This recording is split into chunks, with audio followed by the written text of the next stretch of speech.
You know, I'd always dreamed for many, many years of being a mom and having my perfect children. And when I became pregnant with my son, I was so excited, so very excited.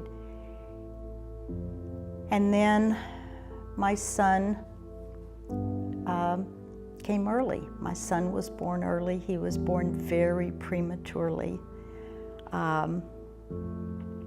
And there was such a fear around that because it was too early. I remember the doctor telling me that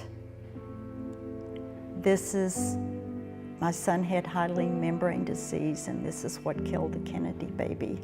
And I looked at the doctor and said, you know, this is my baby and my baby will live.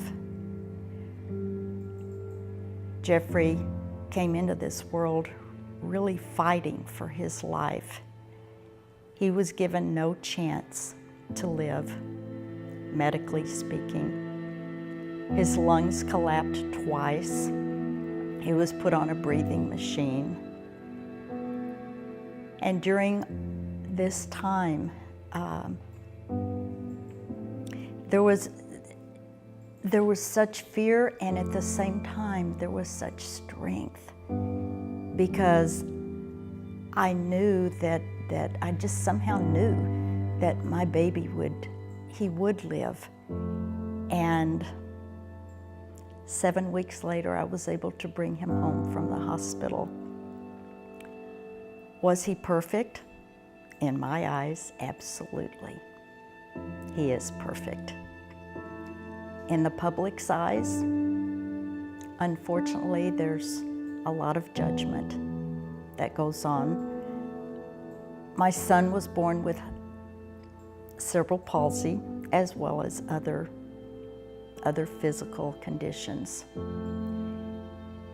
And I remember as a child, Jeff would come up to me when he was hurt, when someone would ask why he walks a particular way. He would come up to me as a small child and say, "Mommy, why? Why me?" And that's a really, really hard question to answer because I didn't know why. Yet I knew that there was a purpose there. I just knew that. Was it difficult? Absolutely, absolutely. I had to shield Jeff from many comments, many stares. And as Jeff grew, he went into school. You know, the doctor had said if he did live by some chance, he would never walk or talk. He would never go to school, live independently.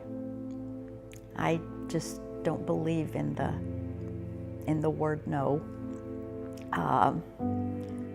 So together we started this journey, and Jeffrey did walk.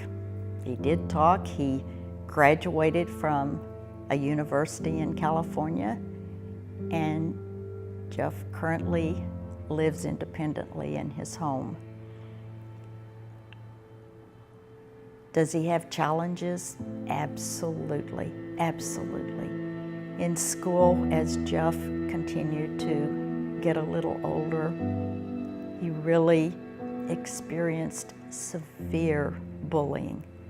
It was horrific, and it started in middle school, continued through high school. At one point, I know in school, he was surrounded by students who made a big circle around him, and he was in the middle of the circle, and this was out on the grounds, and they were taunting and saying horrible things about him, and he couldn't do anything. He just stood there with his head down Why does that happen? I don't know. I don't understand it. But the fact that he eventually pulled through that, and you know, it's his spiritual inner strength. At one point, Jeff said that it was too difficult to be here. It was too painful. And he almost took his own life. And he said, you know, I just wanted to go to a place that was safe, that was peaceful, and where people could just love me. But he said then there was this little voice within that said, no, Jeff, you're here. You're here for a reason. You know, Jeff thought he was a mistake. He thought he was a mistake. And this voice says, God doesn't make mistakes. And that's what pulled Jeff through. He continues to be bullied to this day as an adult. The judgment, the stares, the cruelty. You know, it's almost like some people, and I know it's their own stuff, but it hurts. It really hurts. My son, it hurts his heart. It hurts me as his mom. All Jeff wanted was to be accepted. That's all he wanted. Just to be like anyone else. And even though he walked different, he looked different in some people's eyes, he still just wanted to be one with all of us, you know, to have his friends, to laugh and to interact. But that was stolen away from him. It was taken away. He didn't have that. I have to be grateful.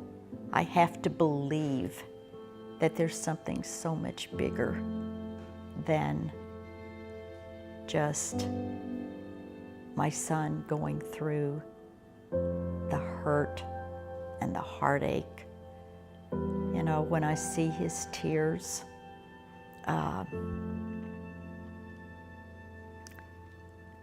I want to fix it. You know, we want to fix things. I can't. I think I want people to understand. You know, there are many of us, there's millions of people kids and adults who experience these challenges, who have challenges, disabilities, if you will. And some people don't have the support. Some don't understand how and why. How can someone get through this?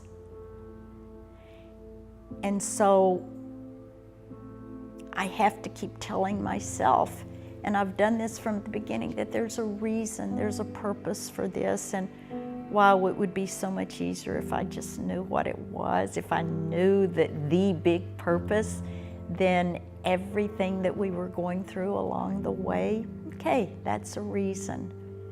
But you know, we don't know.